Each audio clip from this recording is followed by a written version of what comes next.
This is the second time. Naanza kama niko off guard. Good evening, viewers. Welcome to Sugar Paper Weekender Edition. I'm your host, Miss Mo, and tonight, this evening in studio, I'm joined with two amazing gentlemen, and I want them to introduce themselves.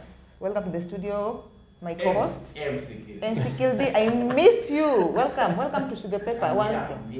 And then to my left. Yeah, this is Larmeck Jared. Onyango. Larmeck Jared, Onyango. Karibu Sugar Paper. Yeah, so we are live on Facebook. You can find us on YouTube, on Twitter, IG. Sindio? Salimia mafans, wamekumiss. Mazee niacha wazito. Mazee tsoma. Miss sana and I'm humbled. Unajua corona ijadili na mimi and I'm not complaining anyway. Hata kama kuna issues. So I'm here. You're here. Karibu sana MC Kildi. So to start us off, maybe we should know who our amazing guest is. Atuambie majina yake, penye amezaliwa, penye ametoka, penye amesoma, and then to pick it from there. Ama? Yeah. Well, it's okay.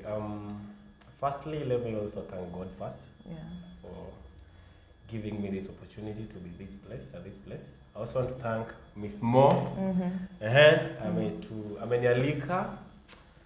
Now, we want to share more about the Boychild issues, but first, this is Larmeck Jared Onyango from Busia, a place called Nambale, a student in Eldoret doing pharmacy. Wagonjwa wote tunashughulikia. Madawa pole. Yeah, and also the director, or rather the chairman of African Boychild Initiative. That is what I was waiting. Boychild, at last. Am I safe? Am I safe? You're safe. So I chose to bring MC Kildi in here, but as a backup, our Boychild advocate. Akiongelelea Kenya anadu kama anasema kitu ya ukweli, Kildi anaingilia pia kama Boychild amekaa kwa dunia muda mrefu, si ndio? Umejaribu baba. Trying to live in this world. Ya Boychild akihustle, akiteseka. Mimi na Joe Maundu. Umefanya nini? Tumekaa sana. Fuata Joe penye Joe yuko. Joe kwa hii code in the 040. Ako show. Anatufuata live. He's live. Na Honorable Josh Yundu. He's live. Na nani mwingine anafaa kwa live? Tuko na Nelly Damaris ako live. Uko sure ako live? 100%. Nani mwingine ako live? Tuko na John Store ako live. Tuko na Elias ako live. Uko sure ako live? Tuko na Matthew ako live. Una confirm? Michael Adele ako live. You know what I want here? In this world, actually, this is a species, a rare species. And ilikuwa imefika time, it is inapotea. A rare species, my friend. I'm telling you. Well, kumesema kwa Bible, itafika time, 7 women will go to one man and tell them, please marry us. Yeah. Sindio? Imefika hiyo time ama? Dimanza kwa ma extinct. I think imepita. Imefika 14. Yani Side 14. Wallahi. Imedouble. Wallahi. Weke upande undio. Let me help my Boychild. Yeah, Boychild. You see Boychild acting. I love it. Nice. So why we have Larmeck in studio this evening is because I've been seeing Larmeck all over the social media, all over the media houses, fighting for the Boychild. I've been seeing him in schools, doing community outreach. Like he's been doing an amazing job as an African Boychild. His CBO is called African Boychild Initiative. So I wanted to bring him on board so that we can learn more from him, know what his plans are for the Boychild, his challenges of the Boychild, and see how we can help each other moving forward. That's why he's here today. So to start us off, tell us in brief, what is African Boychild Initiative? Yeah. So guys, African Boychild Initiative, this is an initiative that has been formed to agitate for the rights of Boychild in our society. Yes. You know, recently we have been, each and every time when you have your phone and you know you are going to the media things, you'll always hear about the girl child issues. You won't see anybody ready to give an ear to the Boychild issues. So this is the time I sat down and realized it is the time for the reclamation of Boychild. Because we are losing so many young, brilliant, energetic, powerful boys in our society. True. And nobody is ready to to stand and shout and cry. We are assuming that boys have been empowered all along. Yeah. But let me tell you that this is the new generation. Yeah. Remember, this is the generation that boys are putting on black socks and white socks. This is the generation that boys are putting on, yellow rubbers, these side black rubbers. This is a generation whereby if you're not using drugs, you're an analog person. Agreed. This is a generation that, if you haven't indulged into sex, you shouldn't sit in between men. You understand? Yeah. And now we should change the perspective. And nobody will come from outside and, share or rather agitate for the rights of Boychild. It is us. That's why I came up and said it is enough. Girls have cried a lot, and now they have been given chance, they have been given concentration, and now we are forgetting that the generation that was empowered a long time ago has gone. Yeah. We are now living in a new generation that these boys should also be concentrated to, should also be given a chance to talk to. Somebody should be there at least to listen to their cries. Yeah. And that is the work of African Boychild Initiative. Amazing. You want to say something? Boychild. Boychild. So, Boychild. Actually, on the show, I have Honorable Joe Maundu. We have Shiundu, sorry. Yes. We have Evangelist David Musana. My friend, I'm telling you, Boychild. Boychild ameamua. Boychild. Boychild pia na support Boychild. Yes. I'm very sure they're joining us soon. Nelly, you said Nelly Demaris is watching? Yeah, Nelly Demaris is there. Yes. It's joining us very soon. Very soon. You know, this initiative, actually, Boychild, they cannot move alone. Yes. We must have a girl child just around us to support this initiative. Kabisa. So, for now, I just support everything that but we have a problem. The way the guy has told us about the challenges we are going through. Yes. Apart from that, actually, people going to indulge in so many. Actually, I'll put it as bad behaviors. It's just because you are pale home. You remember hata usiku. Yes. They just believe that a boy child can move at night bila yeye kuwa na uoga. You know? Yani hiyo pia it's part of the things that wamefanya paka boy child yeye feel kwamba is neglected. Yes. At such a point. Yes. So it's high time now we start talking about this boy child. Wewe saizi, if we avoid this boy child, the lady is not safe. Absolutely. The lady is not safe. Absolutely. So we must support this program kwa sababu mara mingi, as much as mmekuja mkaleta history ya feminism, but ujue nini, at the end of the day you need this boy child. We need. Yes. You need it is true. Like what I was saying is the girl child has been fighting for a G space. Yeah. Now the boy child wants the B space. But I think the ultimate goal is to have the S space, the safe space for both girl and the boy child. Yeah. Not when you're seated here, I am safe. So the day I asked Hildy, I want to become an MC like you. Can I come and join you so that we can MC together? You know what he told me? Cheza chini. Alemba to your field in my boy child. Uko, madam. And then I was like, oh my God. Like, what are those? Unaona? Z.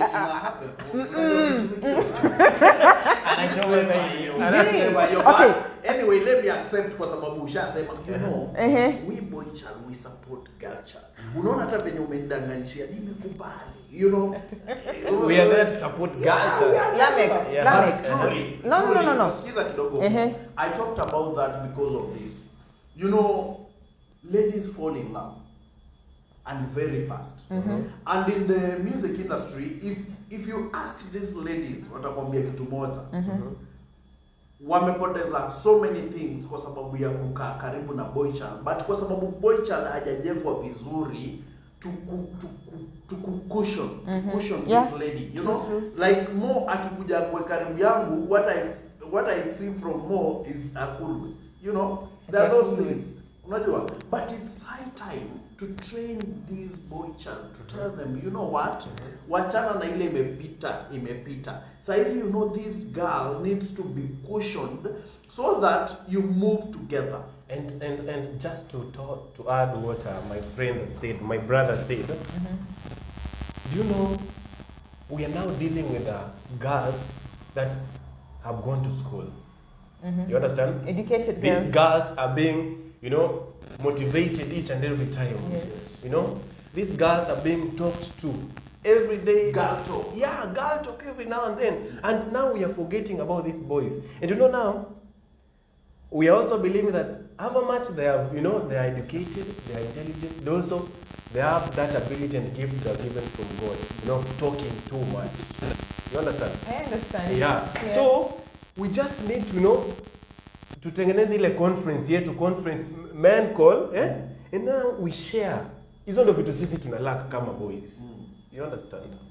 The way we need to deal with you, kitambo venye mababa zetu walikuwa na deal na mama zetu, it is not the same way sisi tuna deal na nyinyi. You understand? Kuna vitu zimebadilika. More mingi sana. That's why men end up with depression. Easy. Yeah. Barbaric practices, jioni villages, you won't hear msichana amejindulge into barbaric activities like kuiba, sijui bangi nini usiku kupiga watu, kurep. It is always about boy child. Yes. So what can we do to change this conversation? What are we supposed to do? We start with the boy child. Yeah. Okay. And for prosperity of the country, prosperity of the society, prosperity of the world. If we want our country to prosper, in our conversation, let us not forget about the boy child. Absolutely. Boy child talk should be there. Always. For our society to grow. Yes. I agree totally. Na hizo vitu zote utapata kwa African Boychild Initiative. So I had promised our fans that today I was going to use their questions verbatim and ask them to our esteemed guest. And I'm going to read them as they are so that ajibu. Kama nalemewa akona fellow Boychild atamsaidia. Leo ni leo. So wanasema from Michael Aderi from Busia, anasema there are lots of initiatives put into place to safeguard teenage mothers. Rarely do we hear of the same in regards to teenage fathers. Yes. What intervention do you have in this regard as the African Boychild advocate? Yeah, as African activists. Yes. African Boychild, when our main activity, it is to agitate for the rights of boys. Yes. And I was telling my friend the other day that you'll hear of a case, a boy who is 18 years old has impregnated a girl. A boy of 13 years old has impregnated a girl of 18 years. And you'll see the boy being arrested. Jailed. Yeah, jailed. And then msichana ataachwa. Atarudishwa shule. Ataambiwa aende usome mpaka miezi sijui 7, aenda azae, after ameshajifungua atakubaliwa kufanya nini? Kurudishwa. Lakini remember the boy has been jailed. Is it that fair? It's not. It is not fair. Yes. So African Boychild pale, we have our laws. We have people that are representing us in courts and everything. Yes.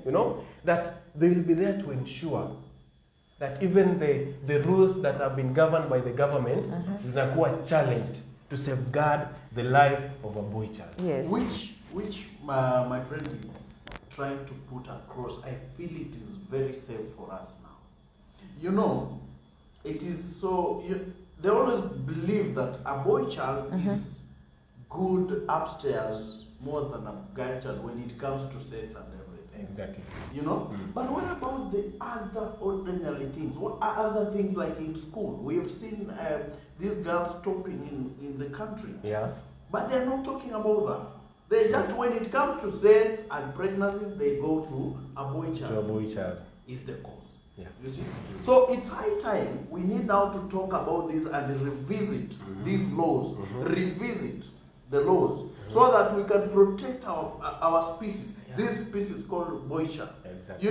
The way I told you at first, without these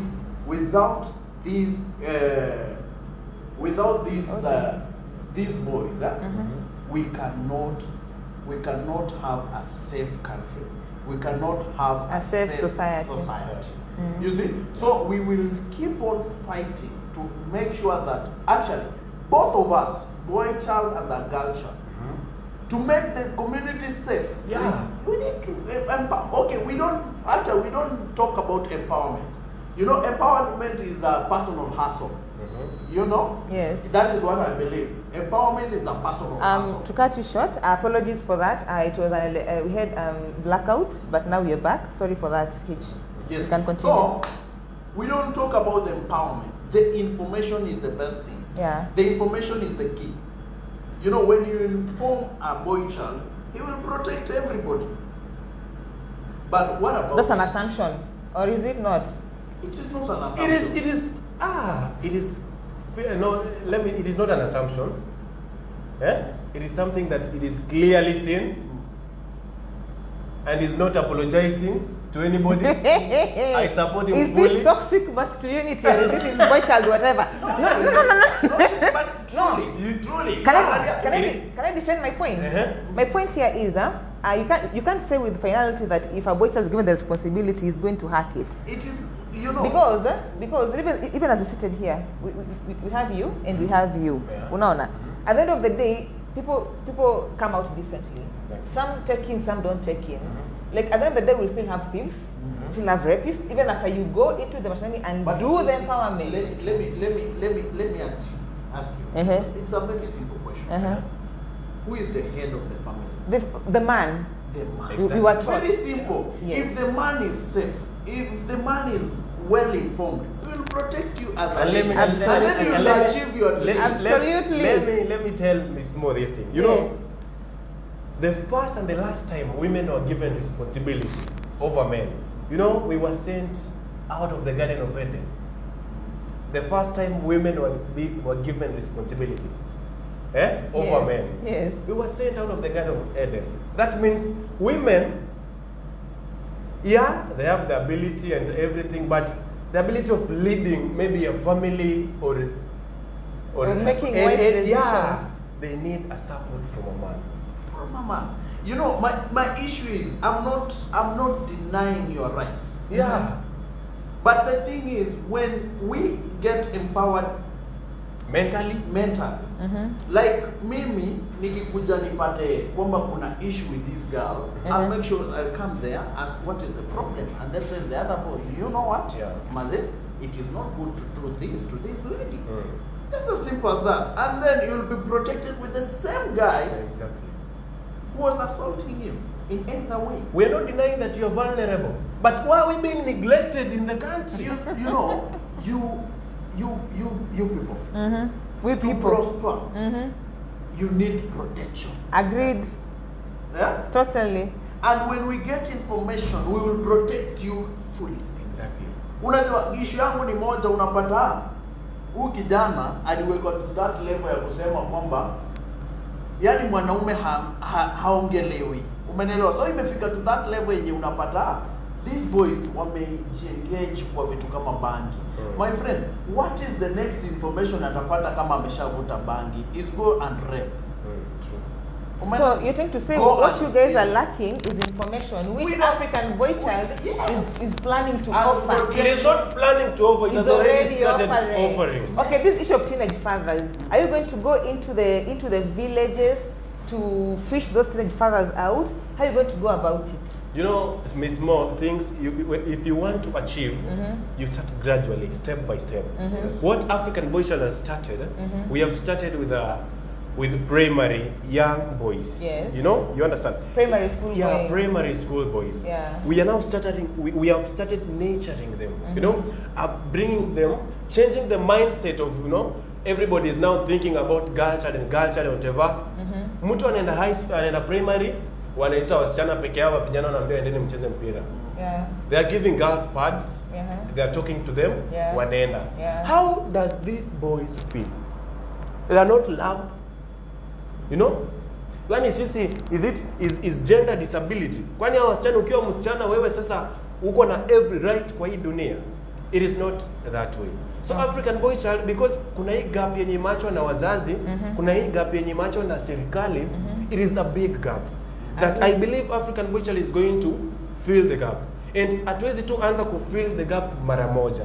Lazima tuanze polepole gradually. We have started with the primary boys. Which is the right place to start. Exactly. You know, sisi wanasema mtu akishafanya hivyo. Yeah, samaki ukuja angali mbichi. So wakianza na hii hao watoto wadogo, they have information. Exactly. You know what? You need to protect this girl, and you need to love this girl. You see such a thing. So that it's not about protecting us. Kwani Boychild, are you trying to empower them to protect us? And unajua akisema protecting, we are not taking the layman's language. You understand? Protecting ni kila kitu. Expound. I want to know what you mean by kila kitu. Protecting in a layman's language, protecting ni hiyo kuensure ya kwamba uko safe, unaona?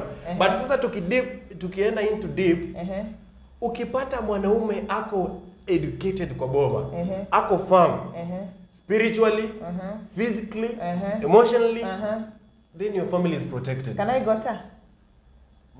Can I go to? Boychild.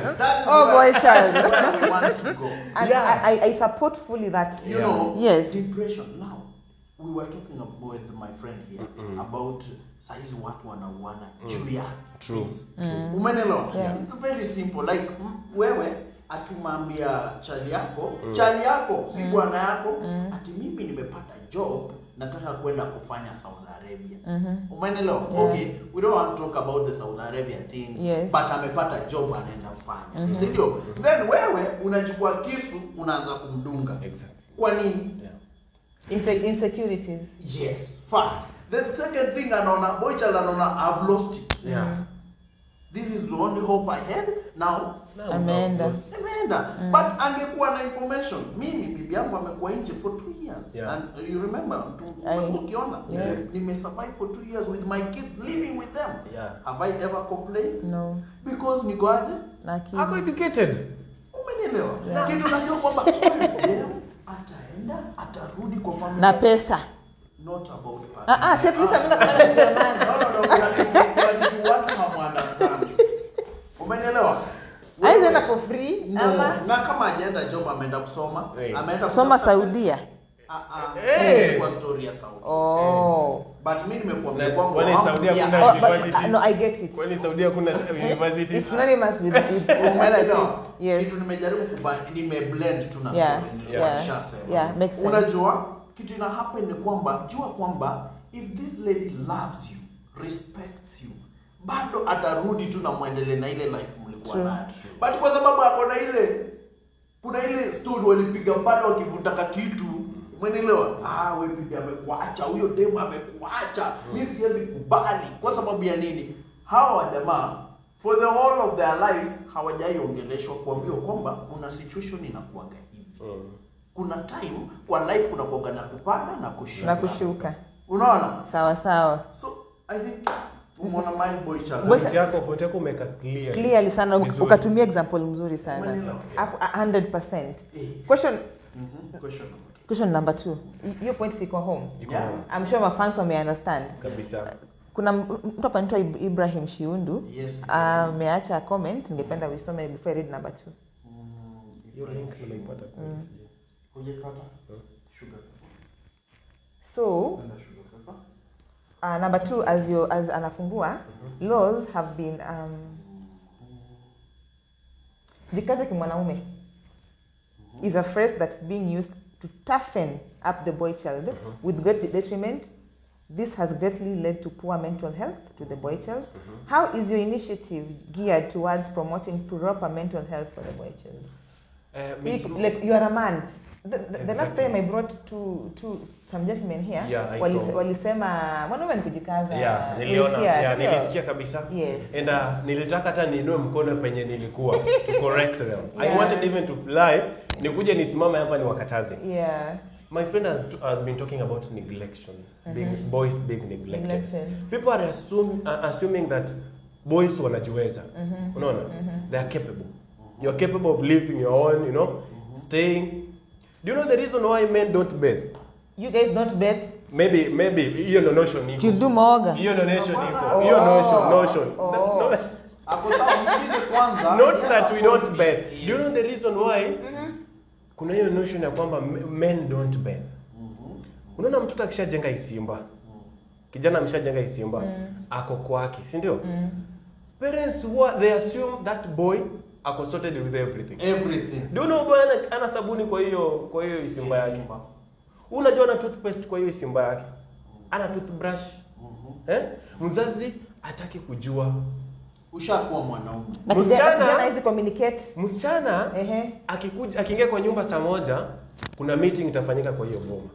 But mwanamume, and thanks to curfew, mambo ya disco matanga hakuna. Yeah. It has been rampant and pathetic. Yes. Yani mzazi hataki kufuatilia how the boy child is going on.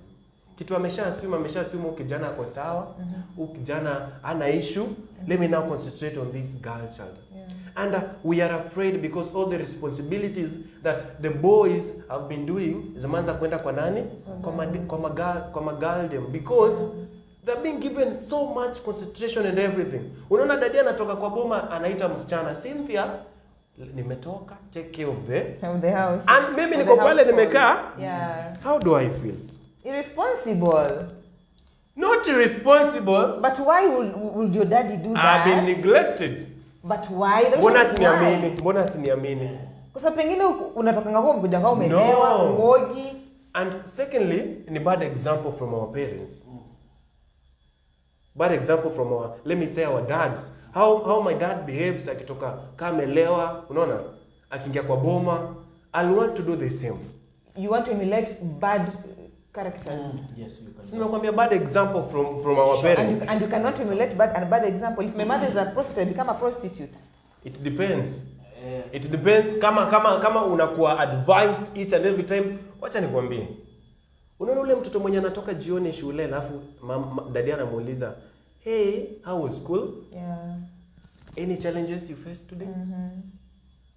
Any achievement you did today? How was it? How was your day? At least you una take time for like 10 minutes of talking to your boy. A boy talk. Yeah. That is where women wanatupiganga 10 minutes. Utaona msichana akitoka shule mama anamwambia, umekuaje shule? Umekutana na nani? Nini? Wewe mwanaume kijana wako amekuja unamwambia, umetoka hapo shule. Unasikia pia, imekuwa nini? Unaona? Actually, we are not ready. I have kids. I think they've grown. Last born. I'm also looking for them. Yes. Last born is around 7 years. Oh, Boychild. The Boychild. Yeah. Unajua, I started trusting them from the word go. Exactly. And in life, try to trust someone who doesn't know anything. Mwambie, nenda unifanyie kitu fulani. True. Wacha aende afanye. Umeelewa? Yeah. So when you start like, okay, mimi niko na another different background ambaye niliona from my dad. My dad was a drunkard. You know the process. Yeah. Yes. So I decided that mtoto wangu hata niona nikiwa nimelewa.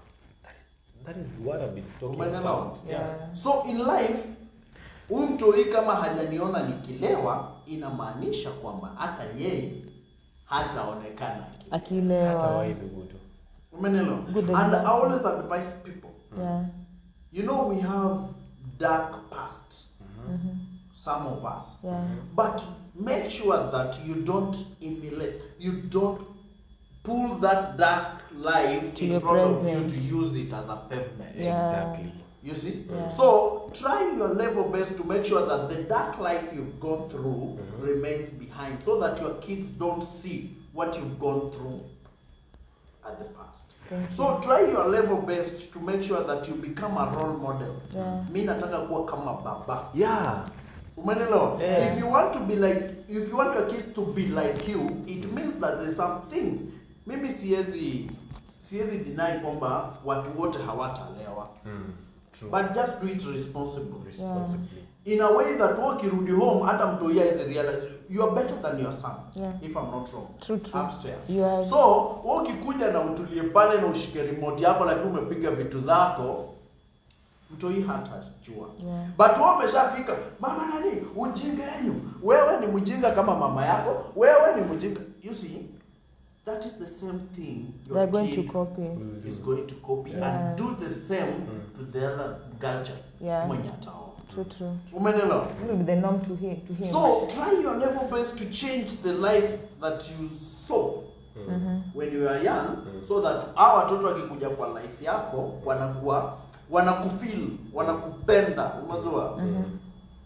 I had a friend of mine who was talking about watoto wake. Anasema, mimi niko na mtoto wa ndugu yangu mwenye haezi lala kama hajasikia sauti yangu. But niko na mtoto wangu, umeelewa? Mwenye hata naweza kuja nikae kwa miti for 40 minutes kama hajatoka kwa nyumba kuniangalia. And why is that? Very simple. Wewe mama wewe unaongea nini kuhusu baba yako? Wewe unaongea nini kuhusu baba yako? Unapiga story gani kuhusu baba yako? So Kizdi, I love your sentiments. Now African Boychild, you're working with the primary school going boy kids. Are you going to use these examples in school, or how are you going to bring this out? Because they're very important examples and information. Do you know the first time? The first time when I sat with my friends and we were like, now we are going to talk to these boys. Will they open up themselves and tell us all the challenges they are facing? At my first time, niliona ni kama they won't be able. But surprisingly, when we were launching this African Boychild, we were launching it in a place called Buyofu. We met 650 boys. And surprisingly, they came out and spoke. Some of them, their moms are mistreating them so much. Immediately in the evening, we were getting some reports because tukitoka tuliacha number ya organization.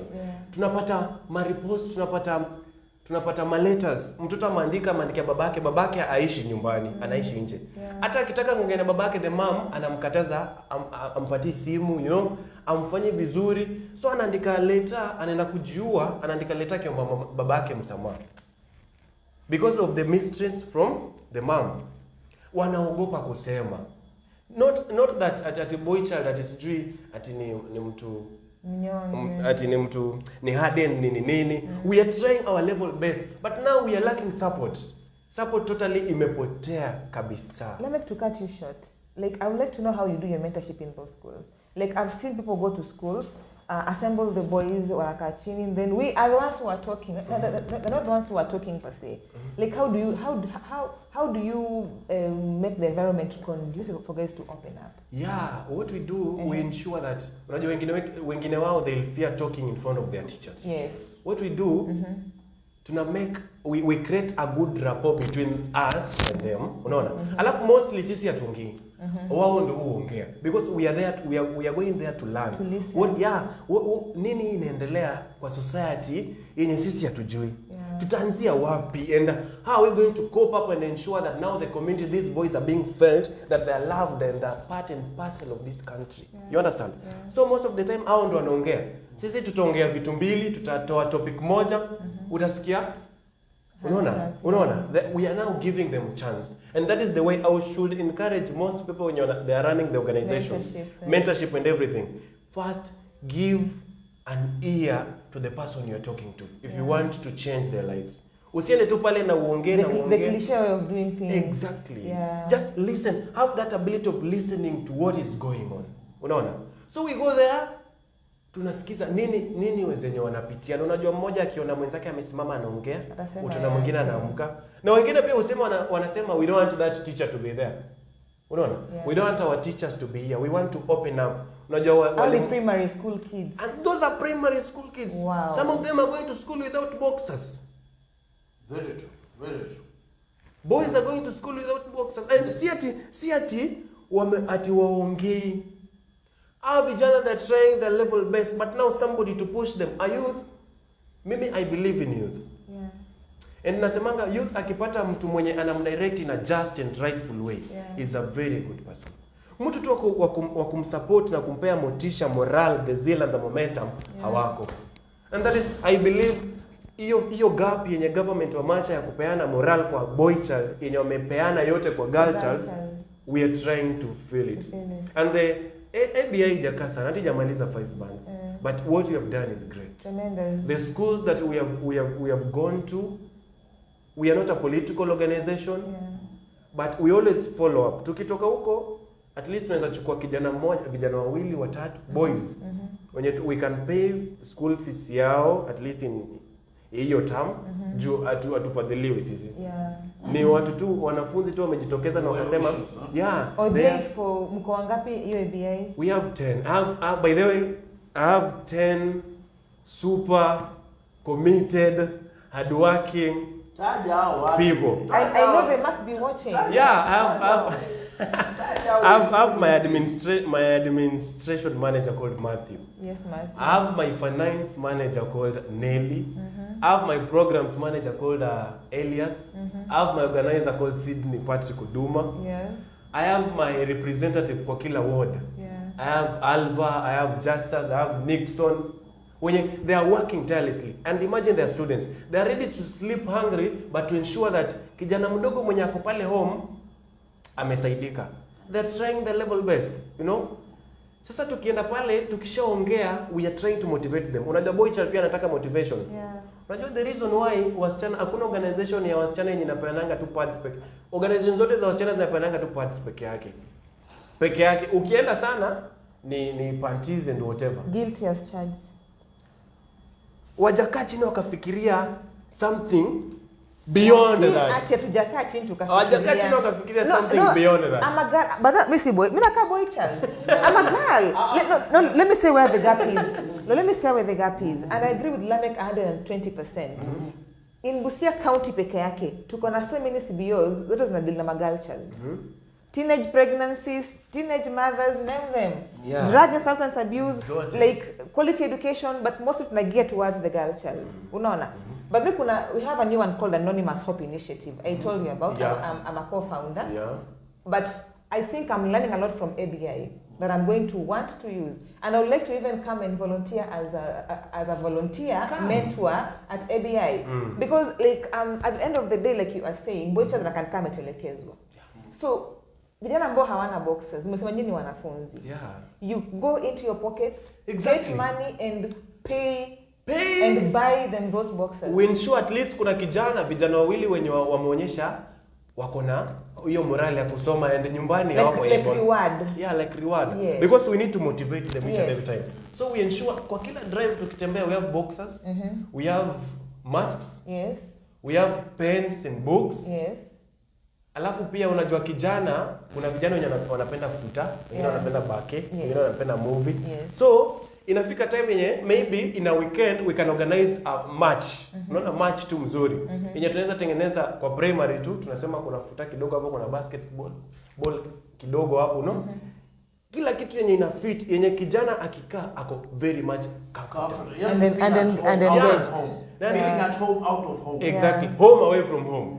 Many boys have dropped out of school. True. Not because hawana school fees. Not because at is due hawana uniform. It is because they lack somebody to advise them and talk to.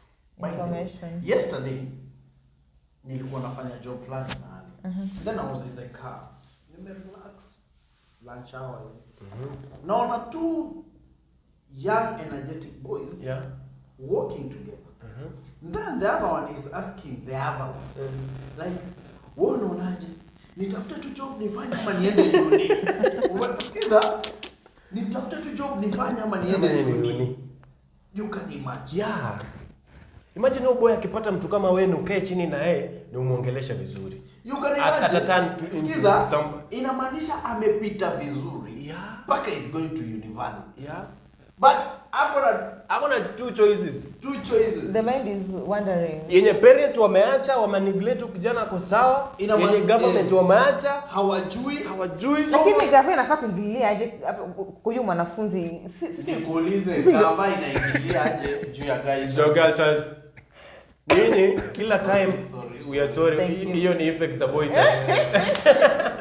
Okay, I understand, but I went to a school in Burumba Primary, and then mwalimu akasema I'm glad mmekuja kuona vijana. Mostly tumetilia mkazo girl child hadi boy child amesaliwa kwa sababu hata when it comes to performance in school anaanza kurudi chini kama boy child.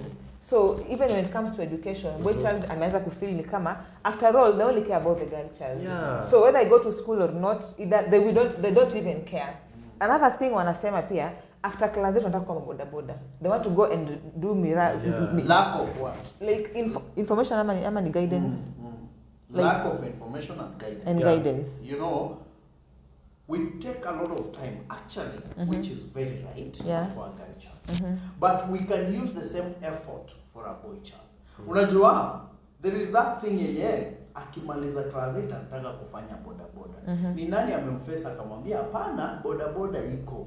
Hebu maliza form 4 na university utakuja tu uendeshe. Utakuja endesha. So mkinem government, mbona hamname parents kwa hiyo equation? I've said the government failed. The parents have failed. The parents have also failed. Dismally.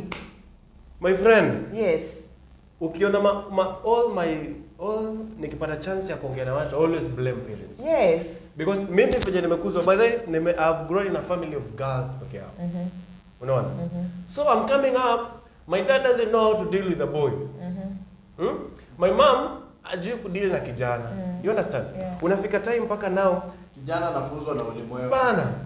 You know, unaanza kufunzwa, kila pale story zote ni girl child. Now where do I belong? Now, unajua kidogo tu my brother. Unajua ukifanya kazi bidii lakini hakuna ule mtu wa kupea moral na kuappreciate.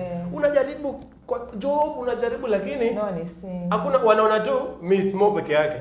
Miss Mo leo amefanya kazi mzuri lakini wewe hakuna mtu wa kukusupport na kukuambia bro uko fine, endelea hapo. Unajua slowly utaanza kurudisha moral. True. Moral, and that is natural. And sahi tunaona how many boys are we losing in a week? A lot. Every day napata simu suicidal cases. Yeah. Nobody is talking about suicidal cases. Nobody in Kenya, nobody. Lakini msichana tu member moja Busia County utasikia Kenya mzima. Lakini sahi suicidal cases Busia tumepoteza. Busia tumepoteza. Kakamega juzi. Jana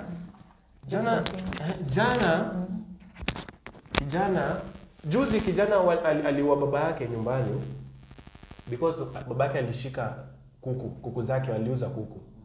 Mwingine akaua because of ugali. You understand? Yeah. Unadhani tu kijana from nowhere anaweza toka huko na uwe baba yake ama mama yake? Mental health and relationship. How you are relating with your parents? How is your rapport with your parents? Is it good ama ni bad? Unaona?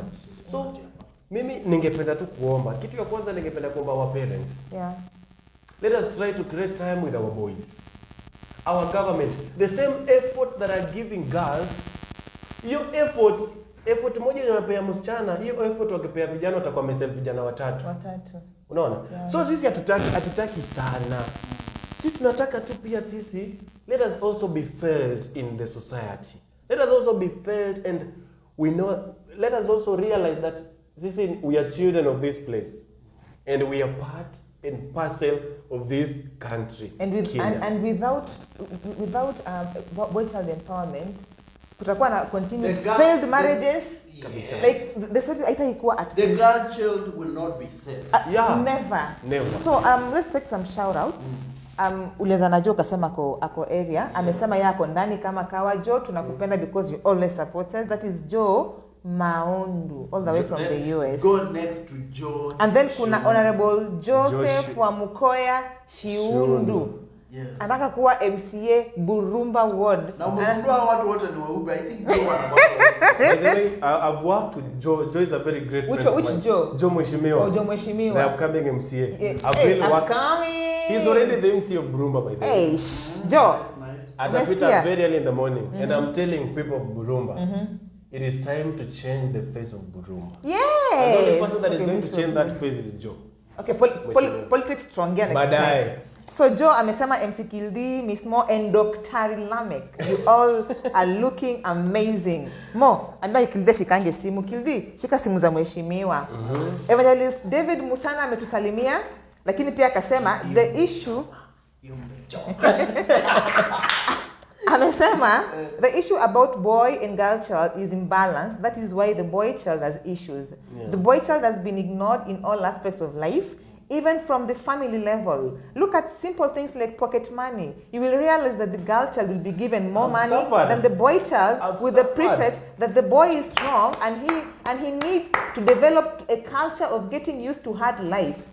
To hard life, which is very wrong. Umesema mnakubaliana na hiyo maneno sana.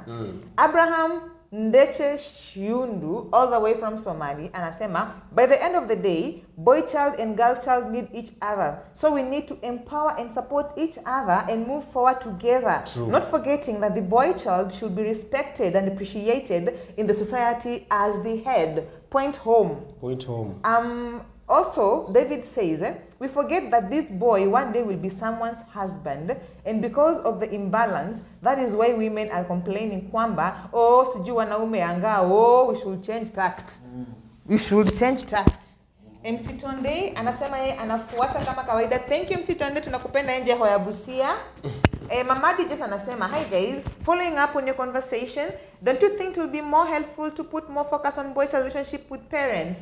Parents. Yes. Parents. Wazazi. Haya. Another one is saying, also David is saying, remember, when we are dealing with a girl who comes from a poor family and we are giving her the assistance she needs, there's also a boy in the same family who is also going through the same challenges the girl is going through. Nice. So equality. Equality. Aderi Michael is saying the initiative that you are putting in place to safeguard boy child are commendable. However, the government needs to legislate policies and laws to help in intervention. A lot of public participation needs to be done in regards to the 2/3 gender rule, because a majority of CBOs have wrongfully implemented and interpreted this law to be a girl child thing, which is absolutely wrong. Nice. Wrong. Tell them. And then Faith Liz anasema looking good, which work. God be with us. God be with you too. Yeah. The only girl child in the house supporting this more. I love you, Faith Liz. Keep supporting us. Yeah. Unaona? So, mafans wanafuata. Mafans wanafeel kwamba issue ya boy child iko na uzito. Kabisa. Unaona? Yeah. Yes. It is a tough journey. And what we are praying, we are just asking for support from our fellow boy child. Yes. If you have that capacity, try to talk to your friend. It's not all about money. Exactly. Just, people tend to imagine that when there is an initiative of talking about this, it is all about money and what? Yeah. The information. Just give that friend of yours who is there. Then there is this thing. Maze, ukiona best yako hamujaonana leo na kesho. Make sure you call. Exactly. Buda, unaendeleaje? Umeelewa? Just mjulie hali, because people are going through a lot. You have friends, call them, talk to them, so it will help us now to come close to each other. So the information is the best thing. Exactly. We just need information. We just need to educate these young boys. We just need to impress these young boys. You see? Talk to your son. Talk to your brother, talk to your uncle. We have uncles but ni wadogo. Like I have naishi na mko yangu. Hapo 5 years. So unajua naona nikiangalia katika kopo langu la chronometer. Nikiweka kabla ni meze mate. Unaona kama masaa yanatupiga chenga. We have 10 minutes. And we've only answered 3 questions. So I'm going to ask the final question, and then I think we shall have a part 2 with Larmeck of this particular story. Exactly. Yes. Because Boychild and airtime. We should. Yes. We should start. Inafaa tuanze tu mapema to have that conversation with the people. Yes. Tujaribu kusaidia Boychild. Boychild need help. I think what I can advise on this, we can have a program. At least to put nafanya like a week, we have a program of a Boychild. Yeah. I think we can even start another show. Mikakati ya Boychild. Yeah.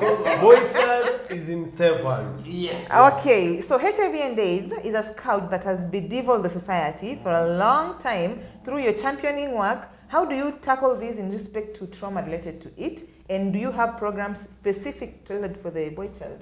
Yeah, we have specific programs in conjunction with HIV and AIDS. I'm working with a certain director. He's also the CEO of HIV and AIDS Busia. He runs an initiative of HIV and AIDS, something of the sort. We are very soon.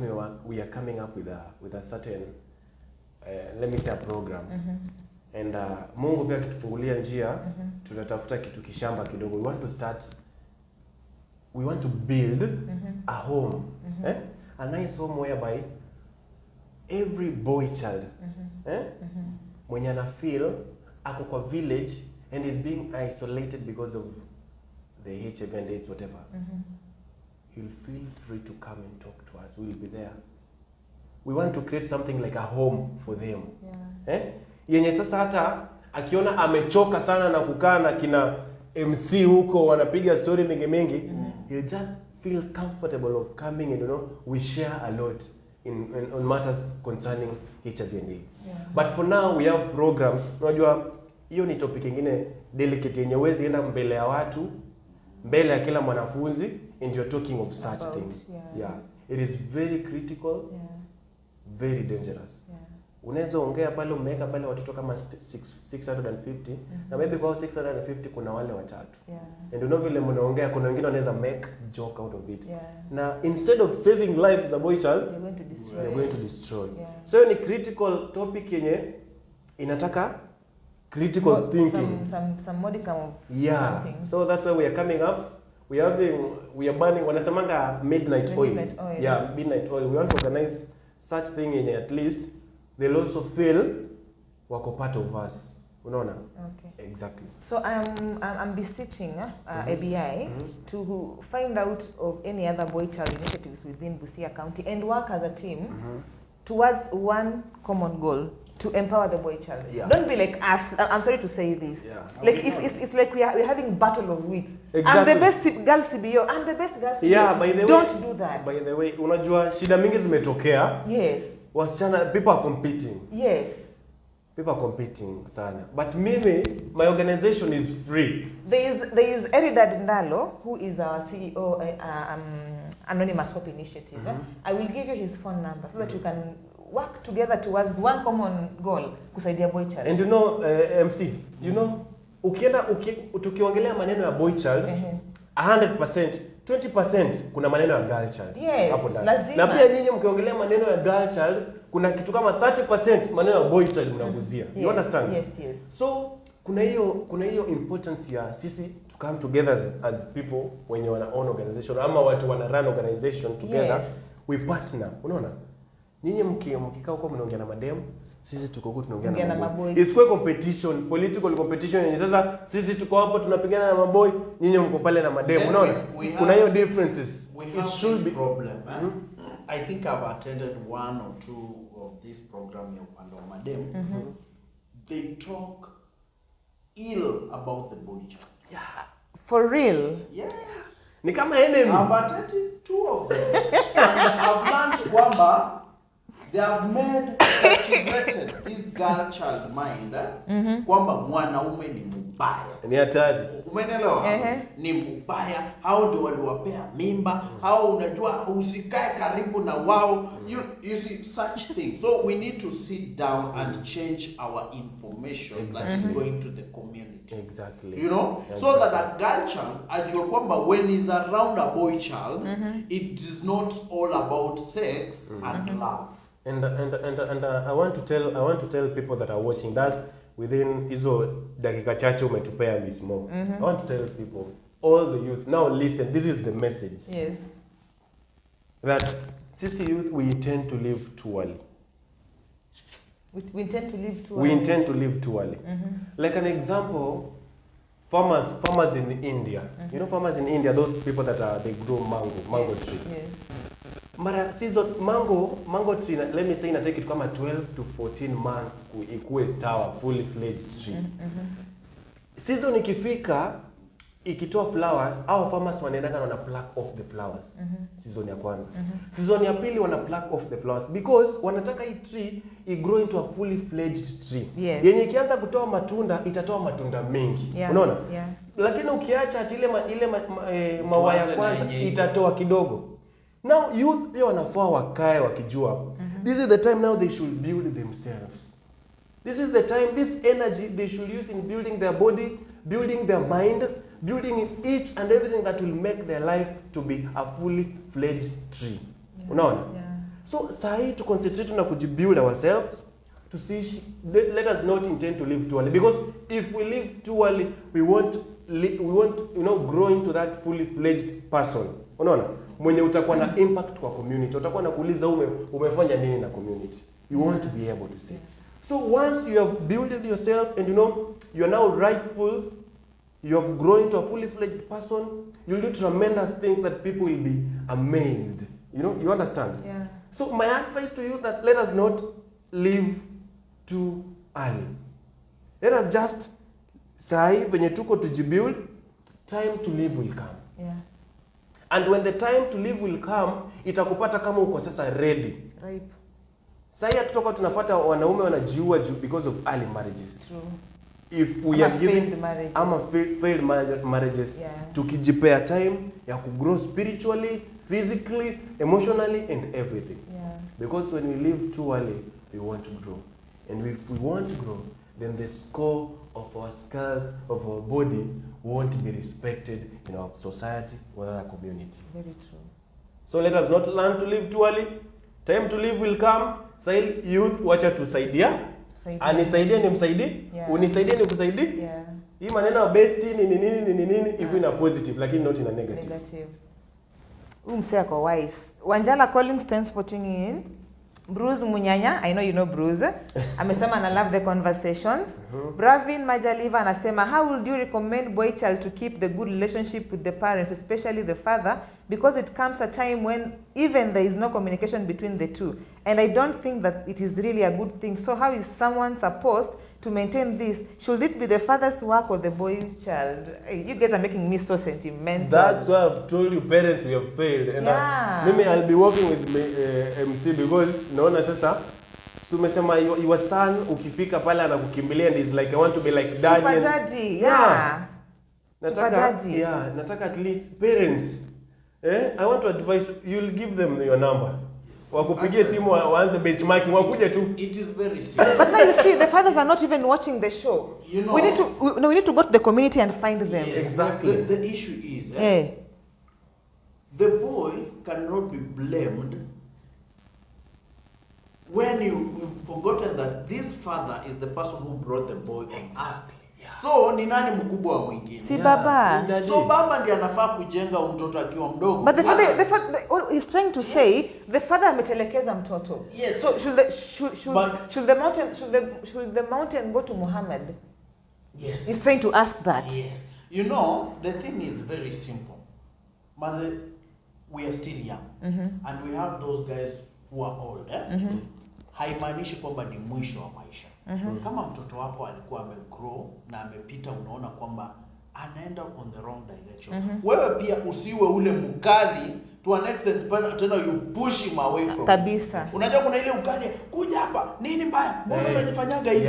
Umeelewa? I said you need a part 2 for this because this comments here Azita Aisha from Super Daddy Azita Aisha. Michael Evans Mutswenze amesema ana follow. And I've seen a very good comment here from Michael. Itakata Lord. Lakini amesema we need a part 2 for this. You guys have been super amazing. We don't need a part 2. We are going to have a program specifically Sugar Pepper specifically for a boy child. For a boy child. By the way, we have a girl child program. Actually, we can call it Wonder Woman on Wednesday. Yeah? Union ladies. You comment nimepata before ipotee. Let's have a plenary round 2. Host has been exemplary and the guest insights mind-boggling. Kama utaweza tukue na plenary pale social hall tuongee. Amesema hii space they want to come wote. My boy child wakuje watafute because I know we have fathers who are watching. Michael is a father, you are a father. He wants to be a father. Very soon. Unaona?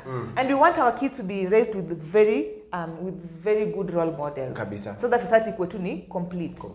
So at the end of the day, if we don't tengeneza huku chini, we won't get nice.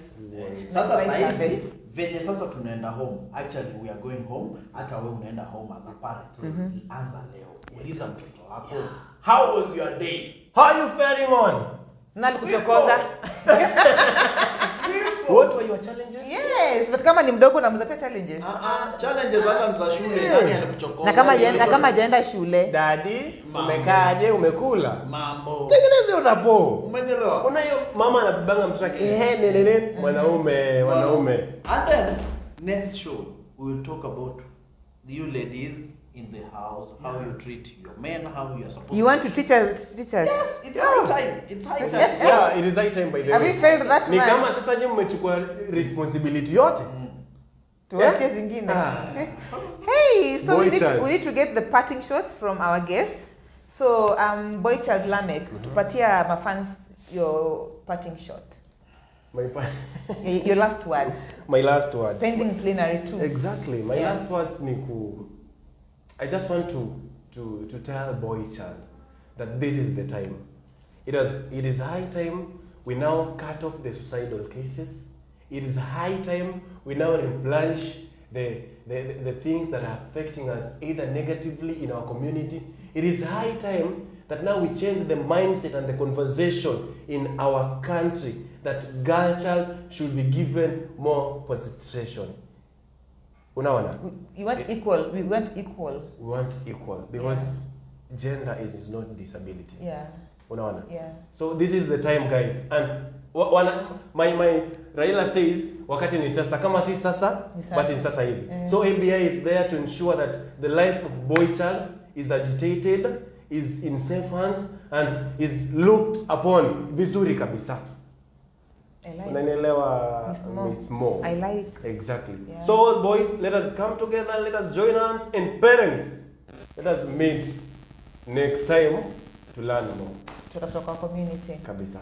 Thank you so much, Larmeck Jared, for gracing our studios this evening. You've been amazing. And one thing I like about you, and now I've proved why they also like you. But then lisikia fununu kwamba wanataka kwa MCA. Wow. Yeah. Wanataka kwa MCA because as you can see, Boychild has wisdom. Boychild is empowered. Boychild has the capacity, the capability, and I'll support you when that time comes. Because I know you gather close. Yeah. I have to. I'll call my brother MC. Akuja pige kelele. Najua yeye atazidi sana. Yeah, so MC Kildi, you've been an amazing co-host. Thank you for also making the show a success. And to our fans, I have one takeaway. He said when they go to those schools, they listen much. Listening is virtue. Not only in schools, even at home. Listen to your kids. Listen even to their silence. Silence speaks louder than words. Exactly. Just listen. Listen to your girlfriends.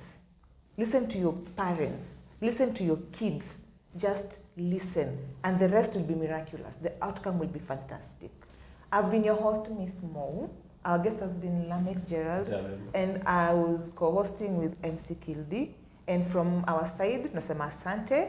Thank you for tuning in. Tumekuwa amazing audience. Tunawapenda. Have a nice evening. God bless.